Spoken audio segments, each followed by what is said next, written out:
password lain lah. Jangan ikut yang saya punya. Password default dah di-share di chat. Sekejap nanti saya sharekan default password dekat chat. Okay, dia punya flow pun sama juga macam bila pegawai aset masukkan default password tu, dia sistem akan prompt kan untuk tukar password masa mula-mula masuk. Macam contoh dekat sini, kalau untuk puan punya type aset alih ni. Sebab ni adalah default password yang sekolah-sekolah punya. Ya. Okay. Kalau untuk kata laluan semasa. Handphone pun tak ada suara. Sekejap, boleh dengar suara saya tak? Okay. Untuk pegawai aset punya, masukkan kata laluan semasa tu yang aset alih tu. Tapi sebab kalau saya guna yang lain, so jangan follow yang saya punya. Gunakan yang aset alih tu. Kata laluan baru, pastikan memenuhi syarat-syarat yang dah dinyatakan tu. Yang 4 ke atas, 4 syarat-syarat tu. Tak penuh hijau tak apa. Asalkan penuh syarat-syarat tu dipenuhi, barulah butang kemas kini ni boleh tekan. Sebab selagi dia tak penuhi syarat tu, butang kemas kini tak akan boleh gunalah.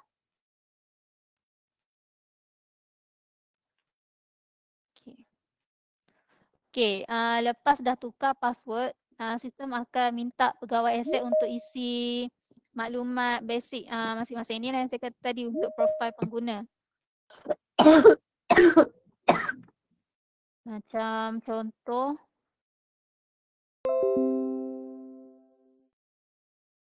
email ni pula, pastikan masukkan email yang dah dinyatakan dekat sini.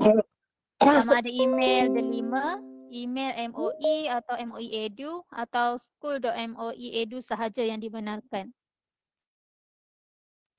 Yang ni pun kami galakkan untuk masukkan email sendirilah, bukan email sekolah. Mudah untuk kami contact direct kepada pegawai aset. Sebab nanti kalau bagi email sekolah dan kalau saya contact guna email tu, mungkin akan sampai pada sekolah lah, tak sampai pada pegawai aset.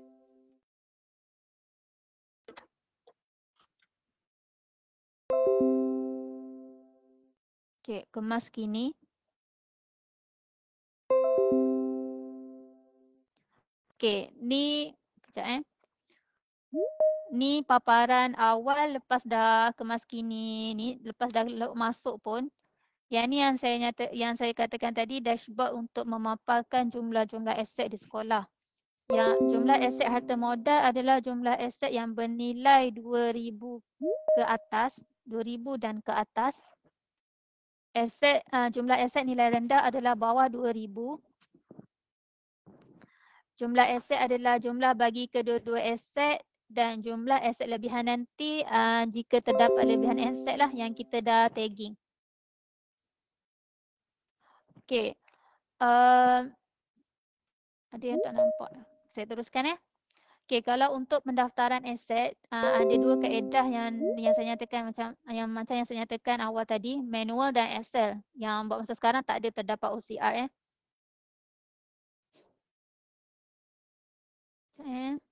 Okay, untuk pendaftaran aset secara manual ni maksudnya pendaftaran satu persatu aset lah. Sekejap, saya besarkan sikit.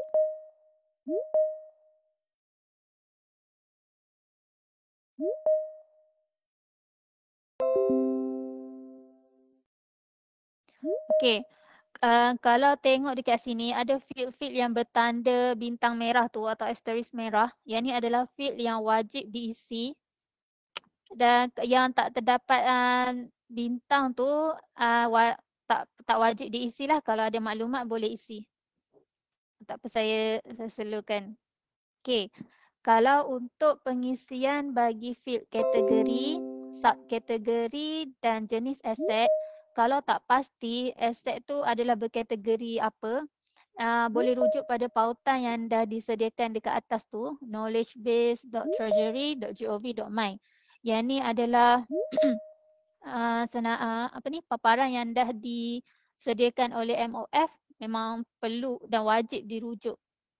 Perlu wajib rujuk masa nak buat pendaftaran aset lah. Contoh yang saya buka ni.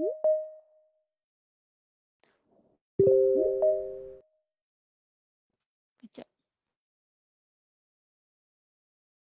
Okey, contohnya kalau kita nak buat pendaftaran sampan contohlah.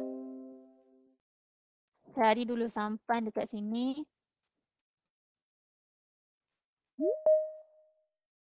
Tekan enter dan boleh nampaklah bila dia paparkan kategori dia adalah kenderaan, subkategori dia kenderaan air dan jenis dia adalah sampan. So kita kembali balik dekat skrin pendaftaran.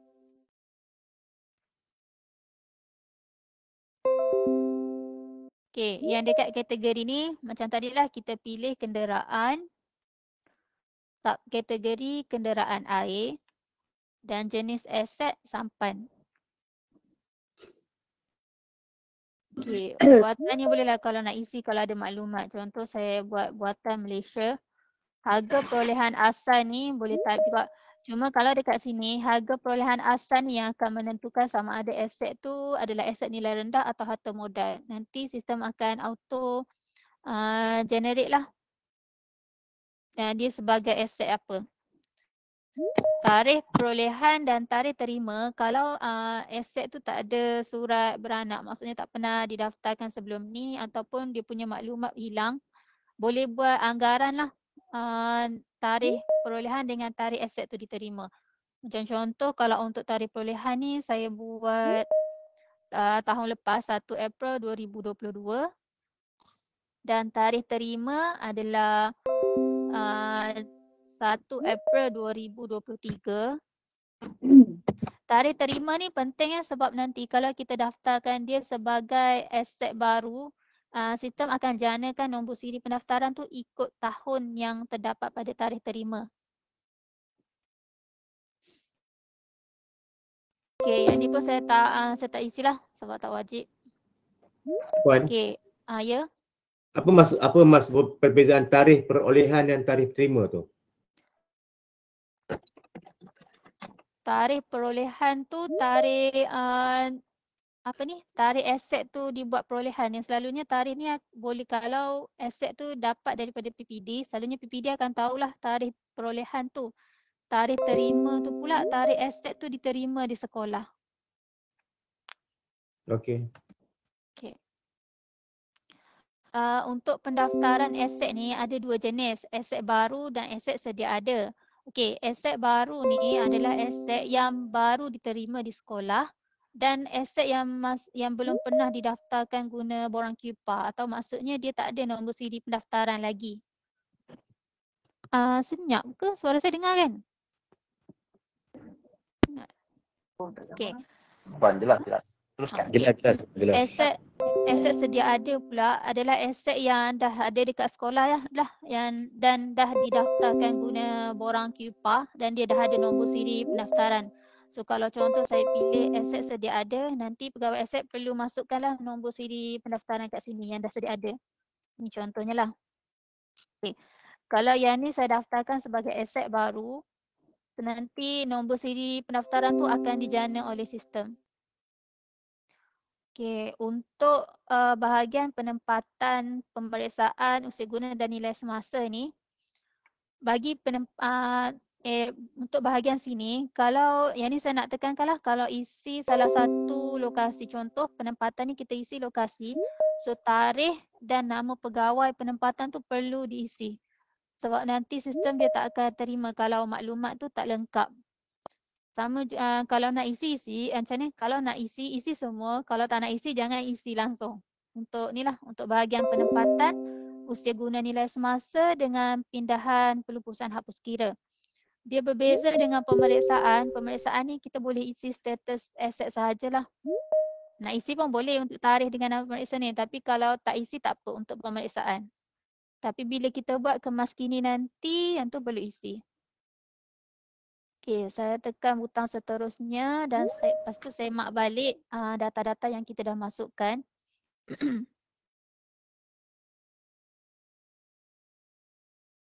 Okey, kalau dah betul dan tekan simpan.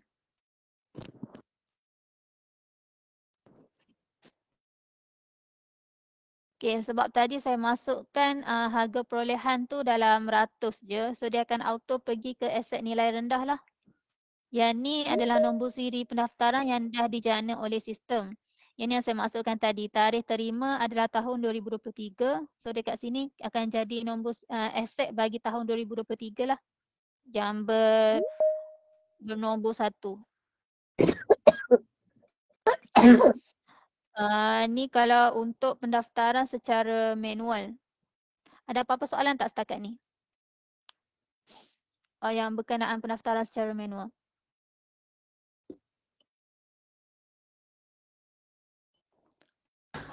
Okay. Saya nak bertanya Puan. Ya. Kalau dah tersalah masukkan nombor pendaftaran tu, memang tak boleh edit Kalau buat masa sekarang memang nombor siri pendaftaran tu tidak dibenarkan edit. Sebab kalau contoh kita buat pendaftaran aset baru, nombor siri tu dah dijana oleh sistem. Tapi in case contohnya kalau kami bagi kebenaran untuk edit, macam bila pegawai aset edit, nanti mungkin akan konflik dengan nombor yang dah ada dalam sistem. Contohnya lah. So, Itu yang tak diberi. Kalau berlaku kesilapan nombor siri pendaftaran tu perlu buat permohonan padam. Nanti saya akan tunjuklah nanti. Okay, thank you. Okay, itu untuk pendaftaran manual. So kalau untuk pendaftaran secara pukal menggunakan Excel, tekan menu Excel tu.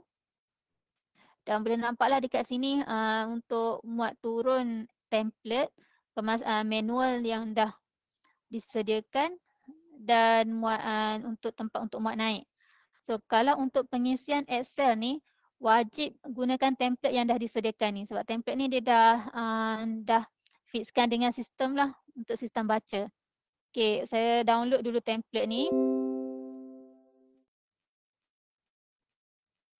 Okay.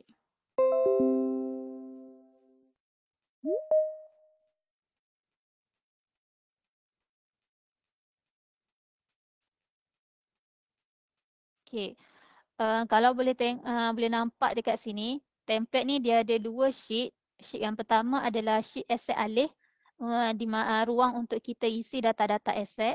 Dan sheet kedua adalah metadata. Metadata ni data yang perlu diisi dalam kolom jenis aset. Yang ni nanti saya akan tunjukkan.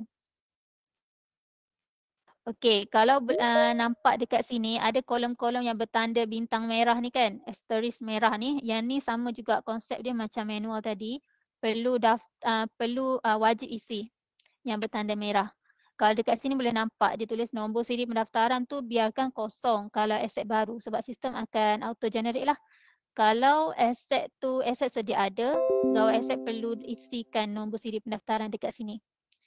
Yang saya masukkan dekat kolom jenis aset ni, kalau nak isi kolom jenis aset tu perlu ikut perlu ikut sama seperti apa yang dah diletakkan dekat metadata ni lah. Metadata ni dia ikut yang dekat knowledge base treasury tu, ayat yang sama, ejaan yang sama. So contoh kalau saya tunjukkan cara mudah lah kalau nak cari meja pelajar contohnya lah. Tekan find.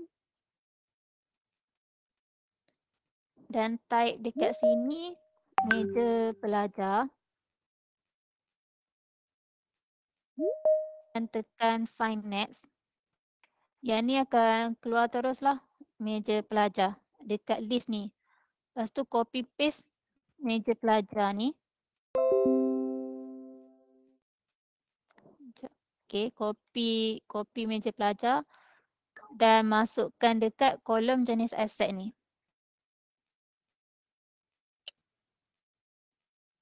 Lambat sikit. Okey, yang saya masukkan dengan pengisian secara pukal tu, kiranya pegawai aset boleh drag sampai ke bawah lah kalau contoh nak daftarkan 20 meja pelajar ke. Sama juga dengan harga perolehan. Type je dekat sini dan drag sampai bawah.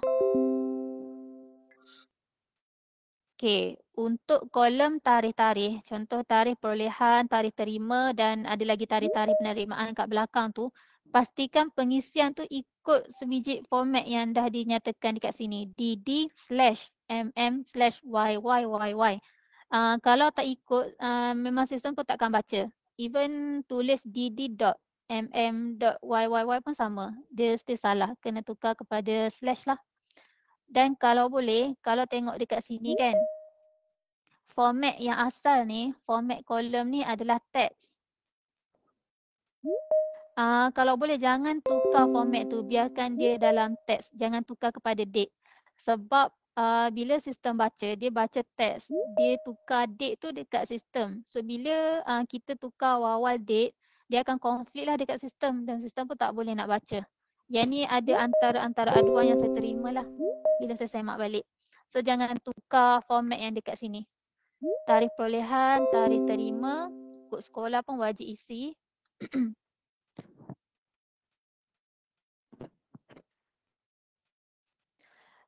Dan untuk tarikh penempatan, pemeriksaan pun sama. Yang kolom-kolom yang berkaitan tarikh tu semua sama je format dia.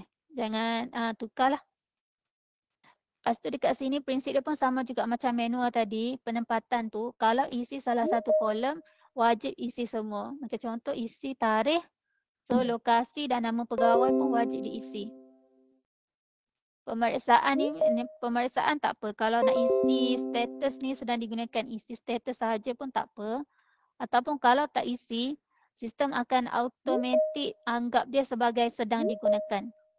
Aset tu akan disimpan sebagai berstatus sedang digunakan lah. Yang ni pun sama, boleh drag sampai ke bawah. Tarikh usia guna nilai semasa, pindahan pelupusan pun sama. Kalau isi salah satu, kena isi semua. Kalau tak, jangan isi. Okay, saya tunjukkan, saya sharekan yang saya dah isi siap-siap lah.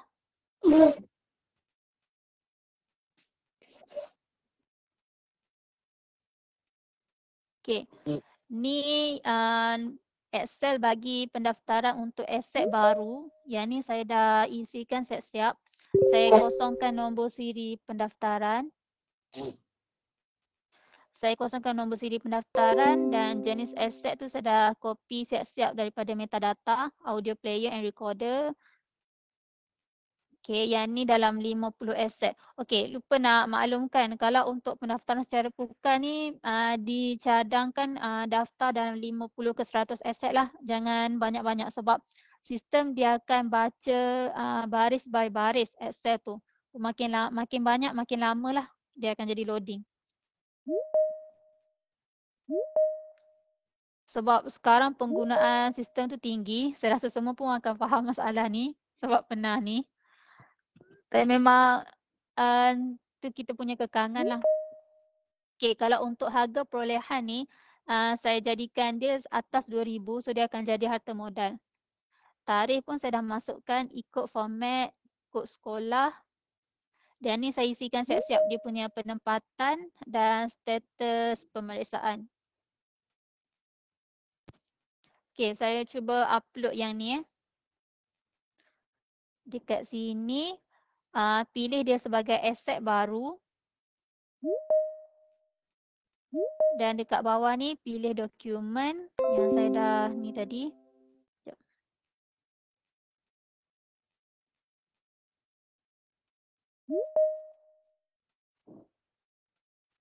Pilih dokumen aset baru perak dan muat naik. Yang ni pun kalau berjaya, dia akan keluar mesej berjaya. Dan kalau tak berjaya, mohonlah untuk pegawai aset semak balik kalau ada kesilapan masa pengisian tadi macam yang saya cakap tadi. Dan kalau dah semak semua dah sepatutnya betul tapi masih tak berjaya, okey, yang tu buat aduan pada kami lah. Nanti kami akan semak kalau in case terdapat masalah teknikal di sistem. Okey, kalau yang ni saya semua sukses. Kalau nak semak tengok balik dekat dashboard dah masuk jumlah aset harta modal sebanyak 50. Yang bernilai rendah tu yang kita dah daftarkan tadi sampan satu. Okay, so kalau buka dekat senarai aset harta modal, boleh nampak yang kita masukkan tadi. So sorting dia dekat sini. Sekejap tekan nak panah yang atas tu. Kalau nak buat cross check lah. Okay, yang ni dah masukkan 1 sampai 50. Nanti boleh buat next dekat sini. Okay, Itu kalau untuk pendaftaran aset. Tu adalah aset baru. Sama juga macam untuk aset sedia ada. Beza dia, kita just isikan nombor siri pendaftaran tu je lah. Contoh dekat sini saya dah isikan nombor siri pendaftaran kalau untuk pendaftaran bagi aset sedia ada. Dan untuk aset ni juga, kita boleh... suara saya tak dengar ke? Ni. Okey, jelas. Teruskan. Okey. Teruskan je, Puan. Okey, kalau untuk pendaftaran aset ni boleh gabungkan aset yang lain pun, jenis aset yang lain. Macam contoh ni saya gabungkan TV box dengan tube sealer. Kalau cuma jangan gabungkan aset baru dan aset sedia ada. Sebab tadi kan yang dekat skrin tu kan kita kena pilih kan sama ada kita nak daftarkan sedia ada atau baru. So jangan gabungkan. Tapi gabung jenis aset boleh.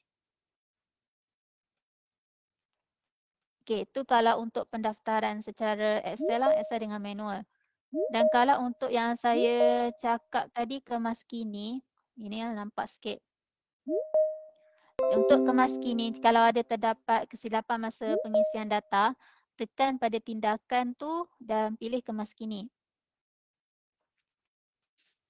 Okey, untuk makluman lah, kalau buat masa sekarang, kami open kemas kini kepada semua field kecuali nombor siri pendaftaran. Kalau ikutkan, bahagian ni perlu buat permohonan kalau nak buat kemas kini. Dia sama macam permohonan padam lah, sebab sini sepatutnya tak boleh diubah. Tapi sebab sekarang penggunaan sistem masih baru dan memang akan berlaku banyak kesilapan lah masa mendaftar. So kami open dulu kemas kini bagi field ni. Ni contohnya macam saya nak ubah harga dia silap. Harga dia sepatutnya 1,000 lah.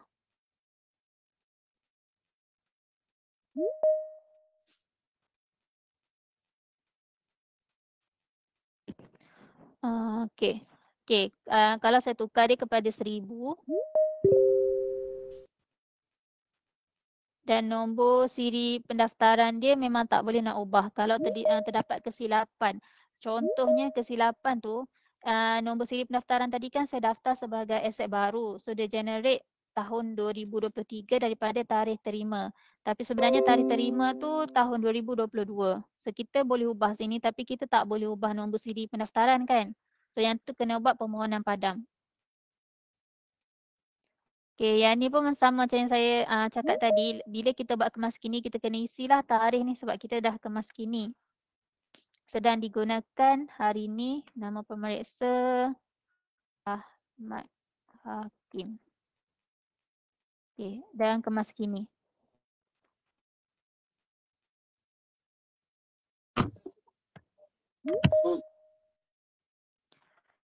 Okay, dah nampak dia punya aset harga perolehan bertukar. Okay, jap.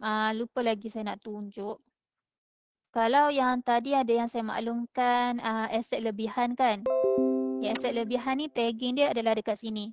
Dia sama juga dengan sekolah PTJ. Contohnya saya sebagai sekolah PTJ. Sekolah PTJ sekarang masih menggunakan SPPA. So tak perlu daftar kedua sistem. Hanya satu sistem je. Nanti kami akan tarik data daripada SPPA.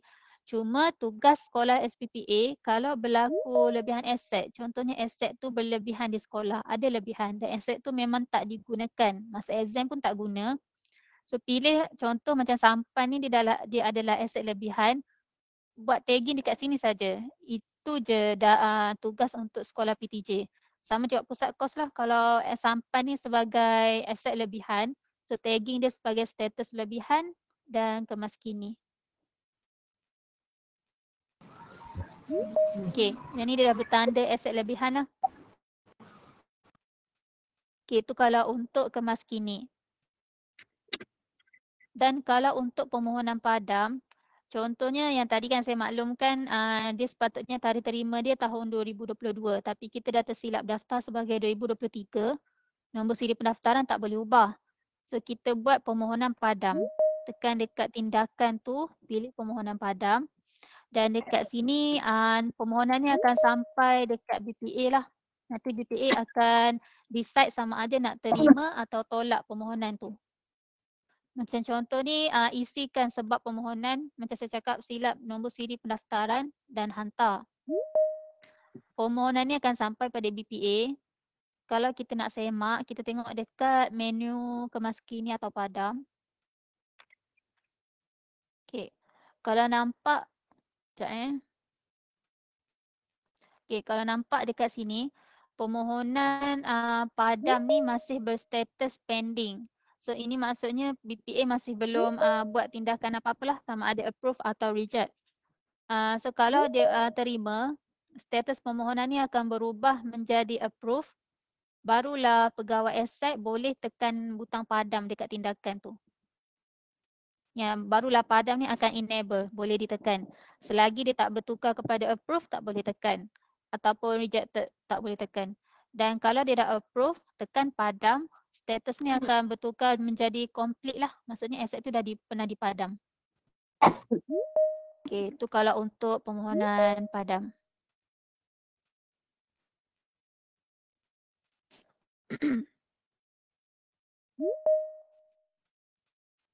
Okey. Kalau untuk penjanaan borang QPA, macam contoh ni saya nak janakan satu borang QPA ni kan. Tekan pada tindakan di titik 3 tu. Kita boleh pilih direct sama ada nak muat turun QPA direct ataupun kita nak tengok dulu betul tak ni maklumat yang kita nak jana. Contoh ni saya tengok dia punya nombor siri pendaftaran adalah yang ke-11. Aset yang ke-11. Dan dekat sini boleh buat muat turun QPA.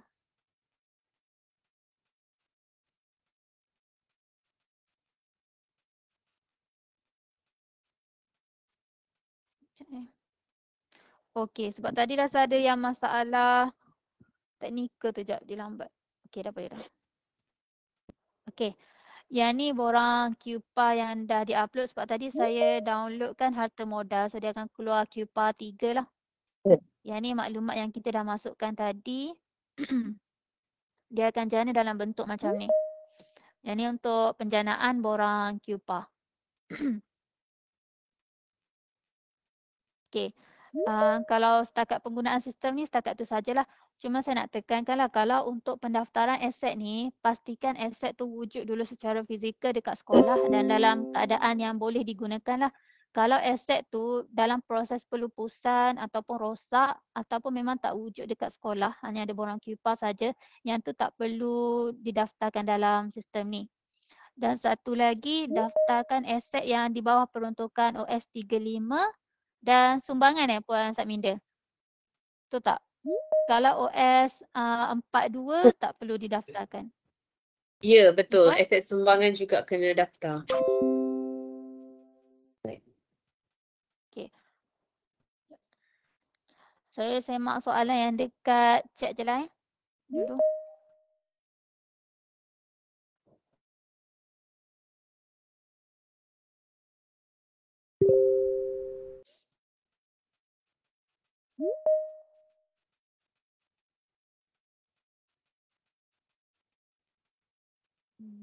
ID dan password masing-masing rujuk pada PPD masing-masing ya.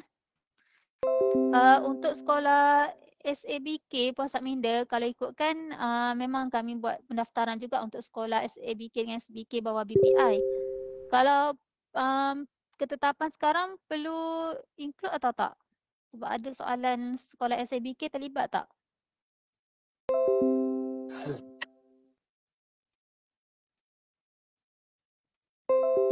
Puan Satminda dengar tak?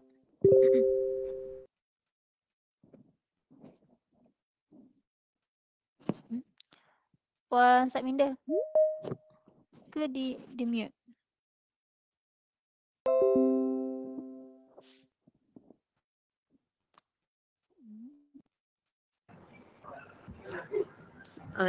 Untuk sekolah bantuan kerajaan, dia begini, maknanya saya rasa ada yang Aimi dah jawab dekat ruangan chat. Untuk sekolah bantuan kerajaan, aset yang didaftar masuk dalam dashboard ini adalah hanya aset yang milik kerajaan sahaja. Milik kerajaan maknanya yang dibeli menggunakan peruntukan OS 35 ataupun diberi oleh PPD ataupun JPN kepada sekolah bantuan kerajaan.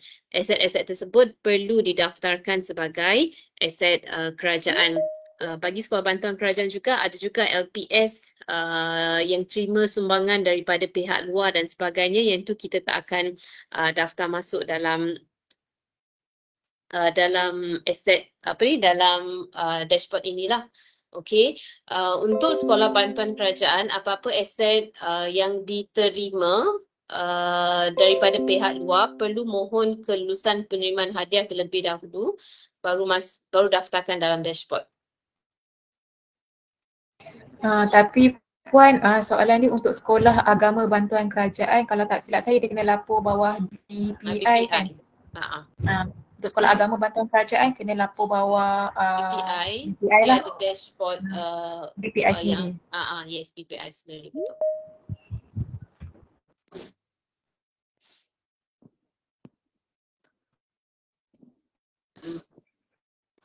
Okey, jika satu kad mewakili 10 barang, betul, satu barang kena daftar sebagai satu kad.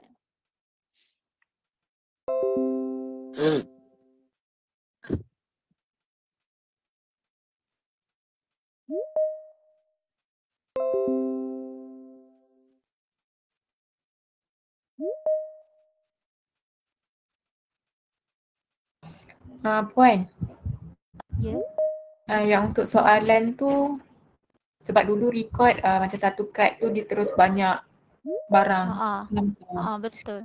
So kalau macam ni dia terus, kita kena satu persatu lah kan? Cuma yang macam yang saya beta guna yang saya tunjukkan tadi lah macam Excel. Contohnya satu kad tu ada 10 kan, 1 ke 10 kerusi. So bila buat pendaftaran dekat Excel tu drag sampai ke bawah lah. Okay, faham.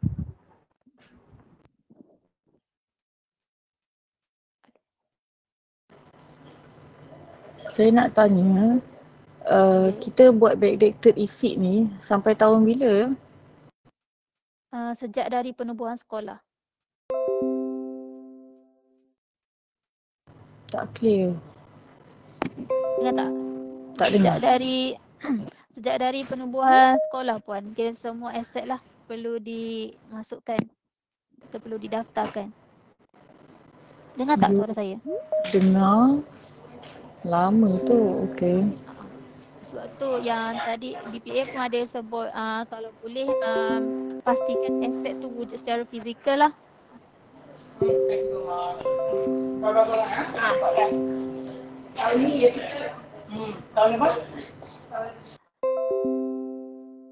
Puan Satminda, ada yang tanya sistem dashboard ni ganti kepada sistem EMIS ke? Kadang-kadang kan tak ganti kan? Ganti sistem apa? SPA? EMIS. Oh, EMIS. tak. Tiada, bukan. Ini adalah sistem berasingan daripada IMIS. Untuk pendaftaran pegawai aset ni guna email MOE yang dah dinyatakan tu, sama ada 5, Skudo.edu, MOE Edu atau MOE. Yang ni memang adalah sistem barulah yang khaskan untuk pendaftaran aset bagi sekolah pusat kos.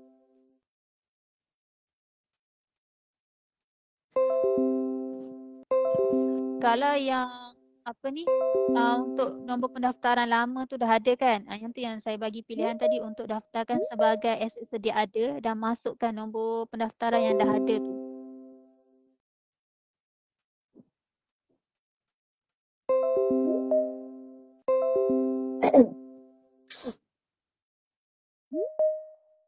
Puan Satminda, kalau aset dah lama tapi tak ada borang QPA, tapi dia ada nombor siri pendaftaran, yang ni boleh isi sebagai aset sedia ada kan? Cuma buat anggaran. Ke perlu betul. daftar baru direct?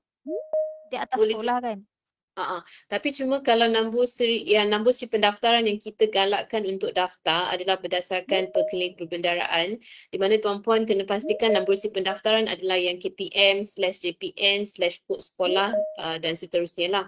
Kalau nombor seri pendaftaran yang sangat lama, yang memang tak ada KPM semua tu, better aset-aset tersebut didaftarkan sebagai aset baru.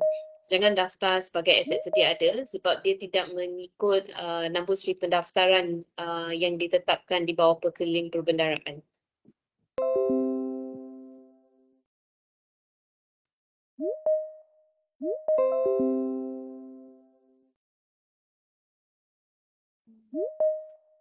Rasa Puan Satminda kena semak soalan dekat chat. Yang soalan Cik Muhammad Faizal mengenai jadinya guru data kena handle sistem IMIS online. Sistem dashboard ni diuruskan oleh pegawai aset. Tapi sekiranya guru data itu adalah pegawai aset, maka dia akan juga mengendalikan dua sistem lah, which is sistem IMIS dan juga sistem dashboard aset ahli KPM.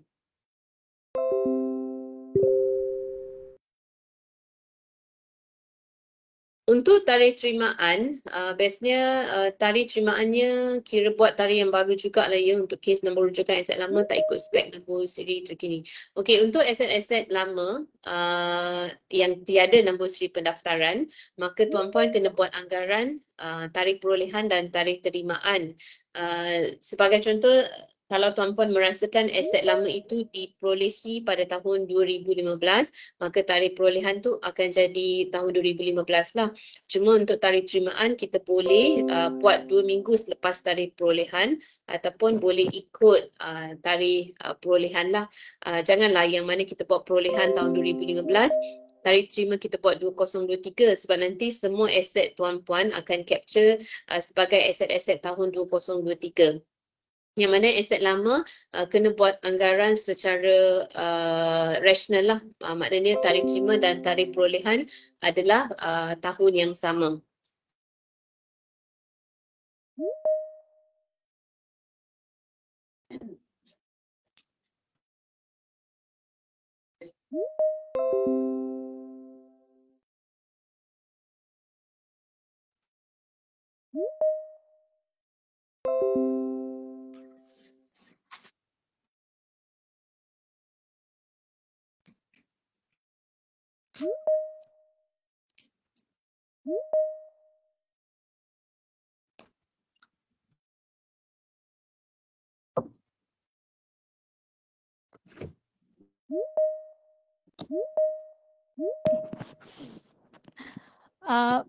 Puan Satminda ada yang tanya surat beranak ada tapi barang tak ada. Yang ni kena buat kehilangan kan? Proses kehilangan ke? Okey, untuk yang mana tak ada aset secara fizikal, maknanya ada kemungkinan bahawa telah berlaku kehilangan bagi aset tersebut. Sebab tu untuk dashboard ini, kita gunakan platform dashboard ini untuk membuat pemunian bagi aset-aset yang telah hilang lah. Saya suggest pada tuan-puan kalau boleh, daftar aset yang ada secara fizikal sahaja. Aset-aset yang mana ada kad QPA tetapi tak ada secara fizikal, sebenarnya aset itu telah hilang. Jadi jangan kunci masuk berdasarkan kad QPA sebab nanti tuan-puan akan kunci masuk juga aset-aset yang telah hilang. Dashboard sekarang ni tuan-puan boleh buat kemas kini, tetapi selepas satu tempoh BPA tidak akan membenarkan pengemaskinian dibuat. Jadi apa-apa aset yang telah dikunci masuk dalam dashboard tidak boleh dikemas kini, dan sekiranya aset yang telah dikunci masuk tidak dijumpai secara fizikal, tuan-tuan kena buat laporan kehilangan lah, kehilangan dan hapus kira. Sebab tu mohon masukkan aset yang ada secara fizikal sahaja. Selepas ini, kad QPA 3 dan 4 akan dicetak berdasarkan dashboard ini. Dan yang mana kad QPA lama kita akan archivekan lah. Maknanya sekiranya audit masuk dan sebagainya, kita akan rujuk kad QPA yang baru dicetak. Sebab tu kalau boleh, saya suggest tuan-puan buat secara teratur dan juga betul-betul yang ada secara fizikal sahaja. Jangan buang kad QPA lama, yang kad QPA lama tu kita simpan lah, tapi bila audit masuk kita akan tunjuk base kad QPA 3 dan 4 yang baru dicetak selepas dikemas kini dalam dashboard. soalan satu lagi yang berkenaan aset yang dibeli menggunakan PCG sekolah. Duit PCG memang tadi I dah nampak Amy tulis apa-apa pemberian menggunakan bantuan persekolahan tidak perlu dikunci masuk dalam sistem dashboard, memadai untuk direkodkan secara berasingan menggunakan surat BPA bertarikh 28 April 2021.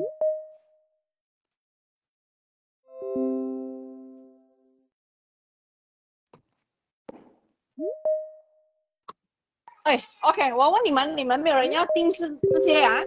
没有。 Kalau PPD ada ID kan untuk memantau sekolah-sekolah pusat kos uni. Ke belum lagi Betul. bagi? Kita dah bagi diberikan, ID. PPD, JPN. Kita ada bekalkan. Kalau tak ada nanti mungkin boleh tanya balik lah.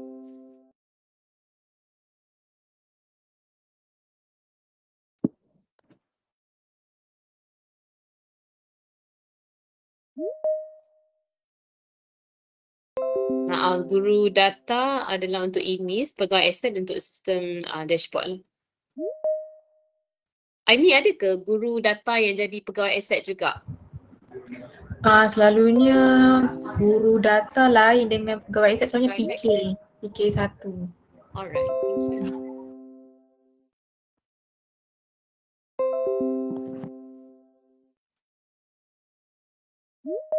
Oh, ada juga Puan. Oh, ada lah. Guru data dan pegawai aset orang yang sama. I see. Okay.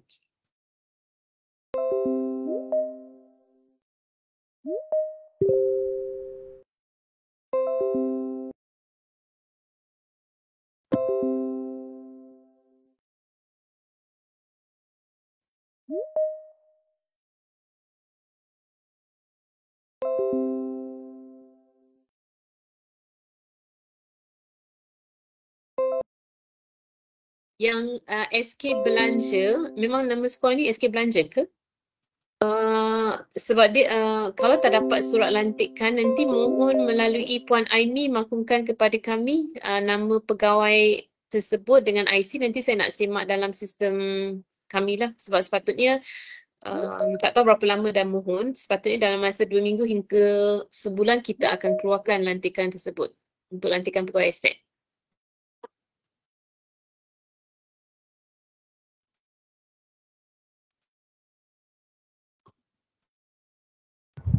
Ada soalan pada Encik Ahmad Tarmizi. Sekolah yang baru masuk SABK tu maksudnya apa Encik Ahmad Tarmizi?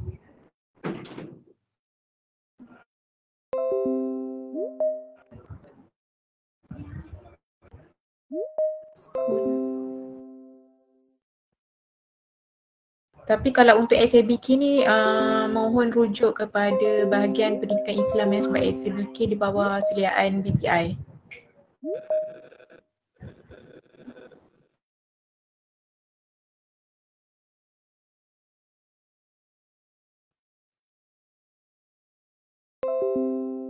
Uni ada terangkan tak yang mana akan jadi running number tak ikut turutan tu? Aset-aset lompong.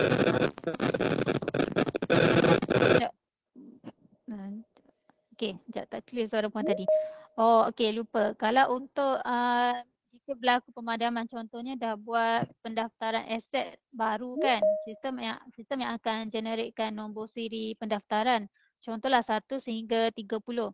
Tapi bila berlaku pemadaman, kalau pemadaman yang disebabkan terdaftar OS42 ataupun adalah yang buat pelupusan atau kehilangan, yang tu sistem tak akan isi yang lompong lah, sistem akan biarkan dia lompong. Tapi kalau aset yang macam contoh kita tersilap daftar yang tak sengaja tapi kita nak guna lagi nombor siri pendaftaran tu, contohnya dah daftarkan 1 ke 30 tapi kita nak delete, kita terdelete yang 27 dan kita nak guna balik nombor siri pendaftaran tu, tolong daftar dalam bentuk aset sedia ada dan gunakan nombor siri pendaftaran 27 tu. Sebabnya kalau kita daftar sebagai baru pula, kira aset tu akan jadi ke nombor siri pendaftaran ke 31. Sebab sistem dia buat running number. Dia akan next-kan. Kalau untuk aset sedia ada yang nombor siri pendaftaran bukan format yang latest, yang tu tak ada masalah. sebab kita tak buat pengisian lompong tu, sebabnya contoh kalau kita buat pemadaman kalau kita buat pemadaman untuk pelupusan, yang tu macam kalau adalah audit yang tanya kenapa nombor 27 tak ada kan. So kita boleh maklumkan yang tu aset tu dah dibuat pelupusan. So tak ada aset lain yang ganti nombor 27 tu. Rasa mungkin ramai yang tak faham, tapi bila buat guna sistem nanti mungkin akan nampak lah yang berkenaan running number tu.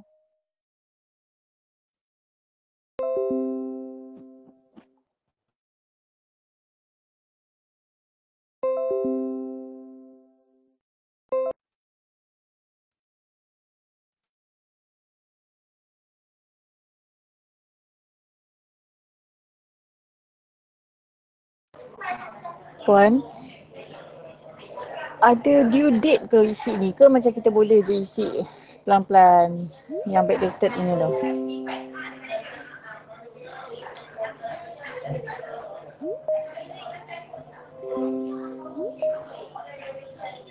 So far kita belum tetapkan satu due date untuk mengisi apa ni ke dalam untuk mengisi lah, tetapi selepas pemberian taklimat kita berharap yang semua sekolah akan mula mengisi dalam dashboard berkaitan sebab laporan tuan-puan boleh dipantau oleh pengurusan atasan. Jadi janganlah sampai tak mendaftarkan apa-apa. Cuma kita akan cuba beri satu tempoh yang munasabah untuk sekolah mengisi masuk semua aset-aset yang ada di sekolah lah.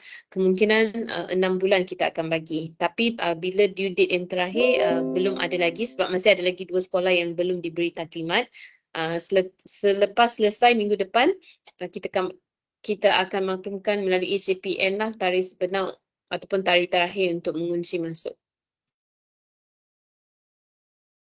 Tapi lebih kurang 6 bulan lah. Puan, saya nak bertanya, kalau aset di sekolah contoh oleh Econ, kebanyakannya banyak yang tak boleh digunakan. Adakah kita perlu daftarkan juga?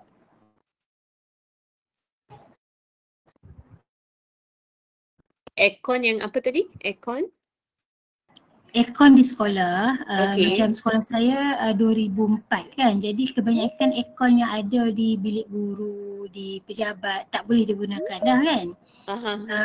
Jadi adakah Econ ini perlu didaftarkan juga ke dalam sistem? Sedangkan dia tak boleh digunakan. Puan daftar tak dalam QPA 3 dan 4 sebelum ini? Kad ada yang dulu-dulu punya kad Okay, ada lah. alright. Yang, Tapi cuma let's say tak boleh guna lah. kalau dah tak boleh guna, tak perlu nak daftar masuk dalam dashboard. Nanti Puan teruskan untuk proses pelupusan berdasarkan kad QPA. Okay, so untuk aset-aset yang dah rosak, yang memerlukan pelupusan dan sebagainya, tak perlu nak kunci masuk dalam dashboard lah, terus ke proses pelupusan. Yang dikunci masuk hanyalah aset-aset yang digunakan sahaja. Tetapi ada juga sekolah yang tanya sebelum ini, what about aset yang aset yang dah rosak tetapi masih digunakan lagi.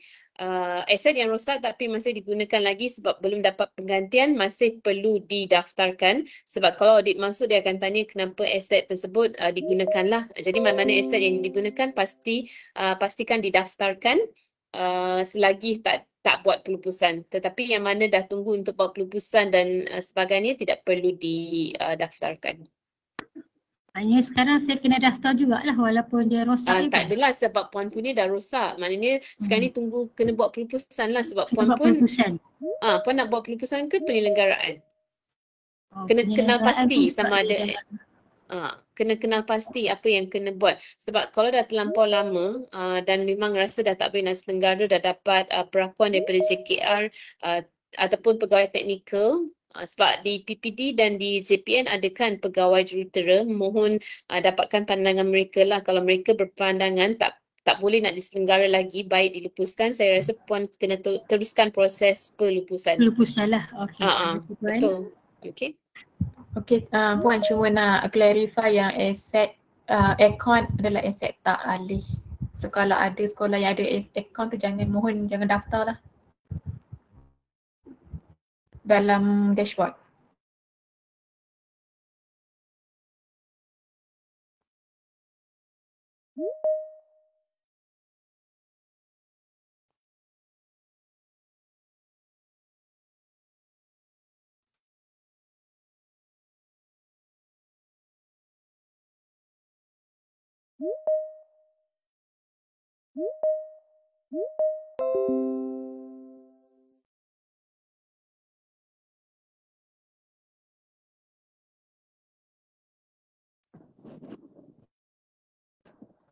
Okay, ada yang dah try log masuk ke sistem tak? Ada masalah berkaitan ID ke? Kalau untuk ni macam bila kita dah log masuk kali pertama, kita tukar password dan lain kali kita nak log masuk balik, nama pengguna masa log masuk tu bukan nama kita nama ID tu. asset1.kod sekolah atau asset2.kod sekolah. Password tu password yang kita dah tukar. Jangan salah faham sebab ada juga yang dia masukkan nama dia dekat masa nak log masuk tu, yang tu memang salah lah. Yang tu adalah nama penuh kalau di sistem. Bukan nama pengguna tu bukan nama kita.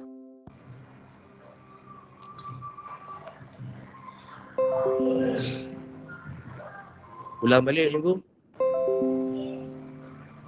Okay, kalau nak log masukkan yang asset1.kod sekolah tu atau asset2.kod sekolah. And then tukar kemaskini password kan, yang macam saya tunjuk tadi. Dan kalau nak log masuk balik, dekat paparan log masuk tu, nama pengguna tu bukan nama kita. Nama ID tu, asset1.kod sekolah atau asset2.kod sekolah.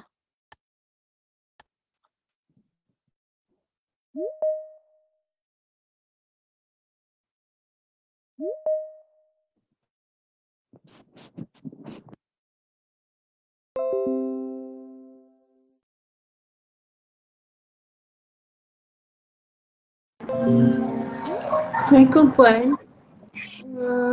Password tu ambil dekat mana? Password dan ID yang dah dibekalkan, ada yang, sekejap saya type balik lah dekat chat sebab tadi ada yang dah sharekan. Sekejap.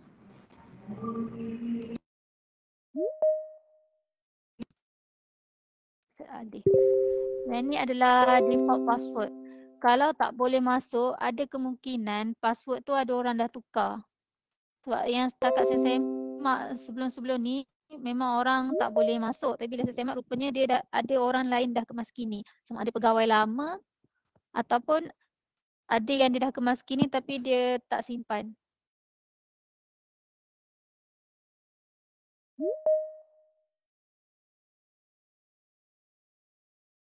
Maknanya password ni dah lama diberikan lah ya?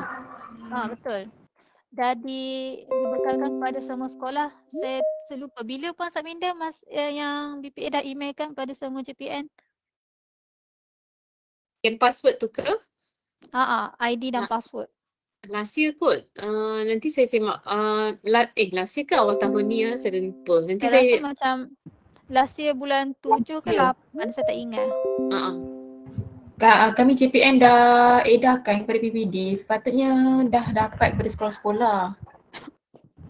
Kami buat edaran bulan 10 2022. Oh ya ke?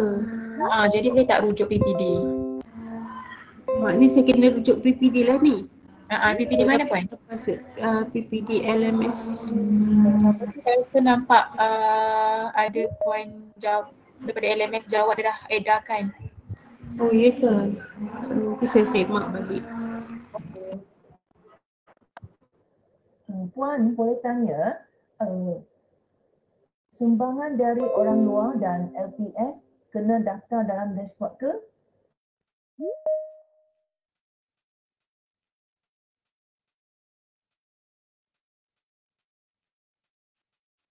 sumbangan daripada Puan daripada sekolah mana? Bantuan kerajaan ataupun sekolah kerajaan? Bantuan kerajaan. Bantuan kerajaan. Aimi, kalau untuk sekolah bantuan kerajaan you all masih buat permohonan kelulusan hadiah melalui JPN tak? Ya Puan. Kalau dia nak declare sebagai aset inilah kerajaan lah. Tapi kalau dia declare sebagai aset kerajaan pun sekolah tu adalah sekolah bantuan kerajaan kan? Tapi kalau tak silap saya memang kalau apa-apa diorang penerimaan tu diorang kena declare. Kalau Declare, lepas tu didaftarkan sebagai aset kerajaan ke aset milik LPS? Itulah pula tu yang macam saya tanya, kalau dia nak kekal sebagai LPS tak perlulah daftar. Betul. Kalau dia nak kekal sebagai aset LPS maka tidak perlu didaftarkan lah. Okay. Demi masuk dalam sekolah bantuan kerajaan, SA tu under LPS tak payah daftar lah dalam dashboard. Ya, betul. Dengan itu orang luar, sumbangan orang luar sama juga. Sebab kebanyakan negeri untuk sekolah bantuan kerajaan, kalau aset-aset sekolah bantuan kerajaan kita tak daftar dalam dashboard. Sebab sekolah bantuan kerajaan dia tidak tertakluk kepada mana-mana peraturan kerajaan. Tapi kalau JPN sendiri dia buat kawalan dalaman yang tu di luar bidang kuasa BPA lah. Tapi yang kita terangkan kepada semua negeri, mana-mana sekolah bantuan kerajaan tak perlu nak daftarkan aset-aset yang diterima secara sumbangan daripada orang luar.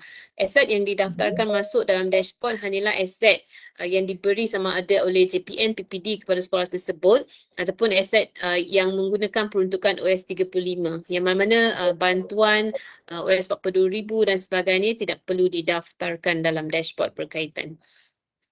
Sebab nanti peruntukan yang kerajaan turunkan dengan jumlah aset akan berlainan. Contoh kalau kerajaan turunkan 1 juta tapi sebenarnya yang kita lapor kedudukan aset adalah 1.5 juta. So dia akan lari. Sebab tu kita hanya fokus kepada aset yang dibeli menggunakan peruntukan OS 35 sahaja. So OS 35 biasanya dia adalah yang diberi oleh JPN dan PPD lah sekiranya ada kepada sekolah bantuan kerajaan. Tetapi saya difahamkan oleh pihak bahagian perolehan sepatutnya aset OS 35 tidak diberikan kepada SABK. Jadi saya berpandangan sepatutnya tak adalah aset-aset kerajaan di sekolah berkaitan lah. Yang ada pun hanya menggunakan peruntukan OS 42 sahaja yang tidak perlu dilaporkan dalam dashboard. Okey. Jadi kecuali bagi sekolah kerajaan semua kena daftar dalam lah. Kalau sekolah kerajaan ya dia kena daftar semua. Thank you ya, terima kasih. Alright.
Puan, aset-aset ni adalah aset-aset yang didaftarkan dalam MIS ya sebelum ni atau ada yang baru?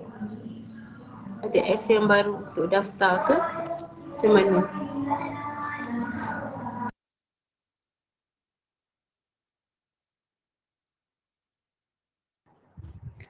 Puan, untuk aset yang daftar dalam IMIS ni memang dia tak sama dengan sebab sepatutnya aset-aset kena daftar untuk pusat kos daftar manual lah dengan KIPA. Macam untuk IMIS tu saya tak pasti sebab saya tak pernah masuk sistem IMIS. Jadi dia totally lain Puan. Jadi aset-aset sedia ada yang sekarang kat sekolah ni Puan kena daftar masuk dalam sistem dashboard. Sebab pengusaha tertinggi KPM dia akan pantau melalui sistem dashboard. Maknanya aset-aset yang didaftarkan dalam MIS sebelum ni perlu tak saya masukkan dalam sistem dashboard ni? Puan jangan berpandukan dalam IMIS tu, Puan berpandukan fizikal dekat sekolah sekarang. Oh, yang mana yang ada sekarang tu saya masuk Sebab lah ya. kita pun tak tahu kesahihan data dalam image tu. Oh, okey. Maknanya saya perlu cari balik aset-aset yang ada sekarang ni lah untuk dimasukkan dalam sistem dashboard. Betul macam tu. Saya cadangkan yang puan, maksudnya aset-aset yang fizikal yang ada tu, itu yang daftarkan dululah. Lepas tu nanti puan baru boleh cross check dengan kalau ada yang kes-kes yang kad ada, aset tak ada tu. Yang tu nanti baru kita selesaikan lah. Kalau kad ada aset tak ada macam mana pula tu? Dia dikira sebagai kehilangan dah tu puan. Oh, macam tu. Makna sekarang saya check dulu, saya tengok dulu, saya kumpul dulu tengok barang-barang tu. Kemudian saya daftarkan macam tu. Check sama ada dia ada kad ataupun tidak. Kalau tak ada kad, makna dia dikategorikan sebagai hilang. Maksudnya ada kad tapi tak ada barang, dikategorikan sebagai hilang. Perlu tak dilaporkan kalau kehilangan? Ketakut dia hapus kira, saya takut itu je. Sepatutnya kena lapor puan. Kena lapor lah. Sebab tak ada apa nama kemaskini yang apa nama yang betul-betul, so susah sikit lah kita nak check kan.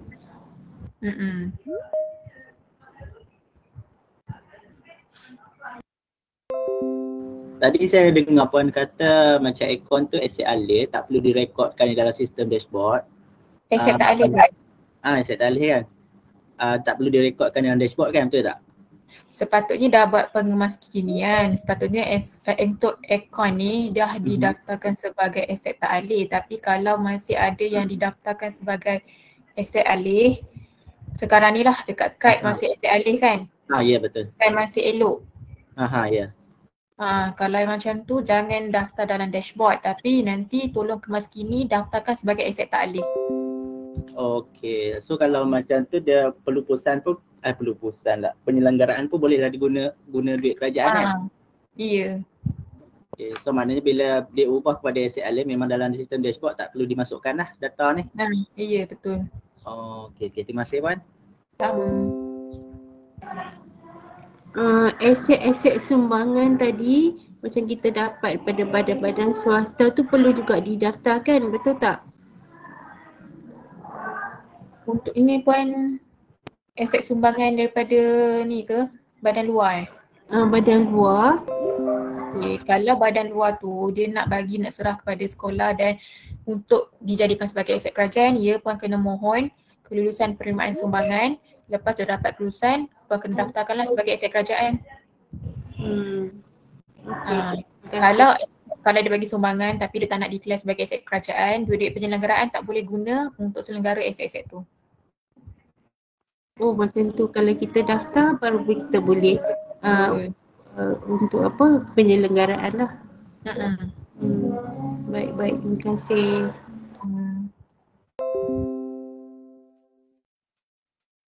Ada soalan aset berbentuk sewaan perlu daftar. Sewaan tak perlu kecuali aset sewa beli yang mana bila dah tamat kontrak sewaan menjadi aset kerajaan, yang itu baru perlu didaftarkan.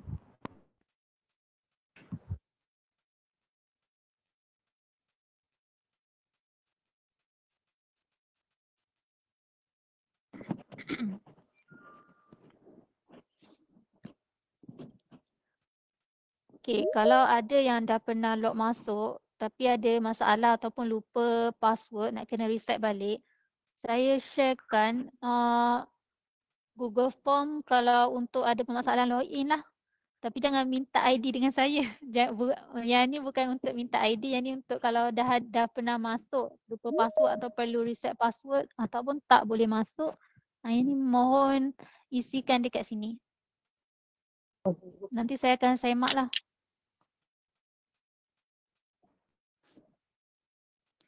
Dan kalau boleh, Puan, ya. Ya, Puan nak tanya, saya dah masuk dalam sistem tu, tapi kenapa dia ada dua ID, dua password dia? Oh, tu kami bekalkan kepada dua sekolah, kepada setiap sekolah dua ID, so tak kisah. Contoh kalau pegawai aset tu dia ada pembantu yang nak tolong isikan boleh bagi ID tu untuk seorang lagi tu. Dia tak kisah, sama je. Asset 1 dan asset 2 tu sama saja fungsi dia. Paparan pun sama. Oh, jadi kalau kita isi, jadi kena isi berbeza ke atau macam mana tu? Dia akan macam gabung ke dia punya sistem tu? Dia memang akan gabung. Contoh yang pengguna asset 1 dah isi 30, pengguna asset 2 dah isi 20. Dekat paparan sistem akan jadi 50 lah. Pegawai aset tu boleh isi pada masa yang sama, tapi tak boleh isi aset yang sama. Sebab nanti dia akan konflik lah. Dia akan semak, dia akan check nombor siri pendaftaran tu. Okay, yang Okay, faham Puan. Thank you. Okay. Kalau yang login tadi dah pernah login tapi tak boleh nak masuk balik, yang tu isi dekat Google Form ni. Dan kalau untuk yang nak reset password, contoh dia sendiri pernah kemas kini tapi dia lupa password, mohon tulis dekat situ, saya nak reset password. Sebab kadang saya semak orang yang sama dia cakap tak boleh masuk, tapi bila saya semak rupanya ID dan password tu dah dikemas kini oleh diri sendiri. Kalau saya nak reset, saya takut dia orang nak guna lagi. So better tulis clear nak reset password, dah lupa password.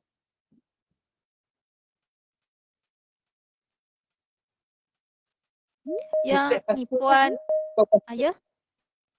Okay, bila saya maksudkan reset password tu, maksudnya password tu akan kembali kepada password asal, yang default password tu, yang AS3T tadi tu.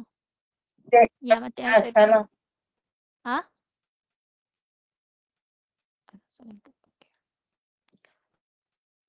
Yang Puan Fong Weng Heng, yang tu yang baru masuk pun tak boleh ni. Yang tu boleh isi, nanti saya semak balik. Takut ada yang dah tukar password, sama ada pegawai aset yang lama ataupun ada orang yang pernah buka sebelum ni dah tukar password. Nanti saya semak balik lah. Reset password. Dan kalau contoh dekat sekolah tu pegawai aset bertukar, pegawai aset lama dah isi dashboard ni, bolehlah tulis dekat situ kata pegawai aset lama nama sekian-sekian dah bertukar.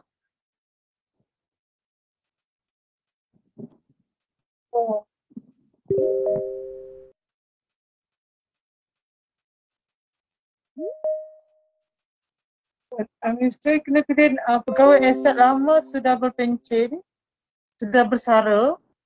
Lepas tu itu kata lupa keterlaluan je lah. Sebab boleh mohon reset password. Kerana pegawai aset sudah bersara. Yang lama sudah bersara.